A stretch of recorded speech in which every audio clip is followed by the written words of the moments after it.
રુદ્રભાઈએ જે સોશિયલ મીડિયામાં હેલ્પ કરી એ બદલ એમનો આભાર. બીજી વસ્તુ, જલ્પાબેનનો ખૂબ ખૂબ આભાર. એમને મને ખૂબ હેલ્પ કરી છે, પણ રુદ્રભાઈથી મિસ્ટેક થાય છે કે એરિયા સંડોવાયેલા છે આમાં. ના, ખોટી વસ્તુ છે. જલ્પાબેન બિલકુલ સંડોવાયા નથી. જલ્પાબેને મને હેલ્પ કરી છે. પાર્ટનરશિપ દિલીપ પટેલ ઉર્ફ દિલીપ મામા ના જોડે કરી હતી મેં. એના માટેની હેલ્પ પોપટ આહિર જોડે માગી હતી. એના ફાઉન્ડેશનમાં મેં 80,000 ઓર લાખ એવું કંઈક લખાયેલું. મને એક્ઝેક્ટ એમાઉન્ટ ખબર નહીં, બરાબર છે.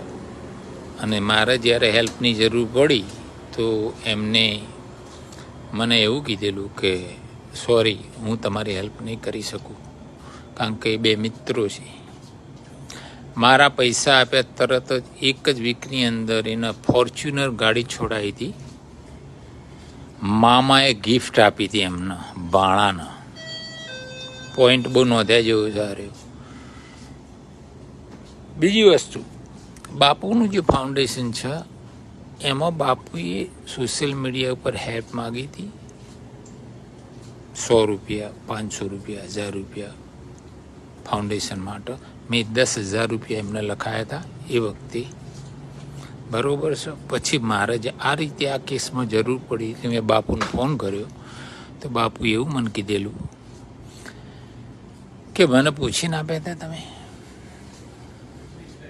મેં કીધું ના, મેં તમને પૂછીને નહોતા આપ્યા, તો અમે તમારા બાપના નોકર છીએ.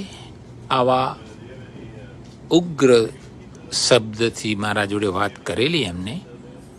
એકચ્યુઅલી હું તો શાંતિથી વાત કરતો હતો એમના જોડે, કારણ કે હું હેલ્પ લેવા ગયો હતો. ખ્યાલ? તો આ કેસની અંદર શોર્ટ એન્ડ સ્વીટ આ છે. ઘણા પુરાવા છે મારા જોડે, સ્ટેપ બાય સ્ટેપ હું આપીશ. પણ જે મેં મિસ્ટેક કરી એવી મિસ્ટેક તમે બધા ના કરતા. હું સલાહ આપતો નથી. પૈસા તમારા છે, ક્યાં નાખવા, શું કરવું એ તમારો વિષય છે. પણ તમારો પૈસો એક વખત જશે તો પાછો રિટર્ન એ જગ્યાએથી નહીં આવે, એવી જગ્યાએ ના કરતા. That's it.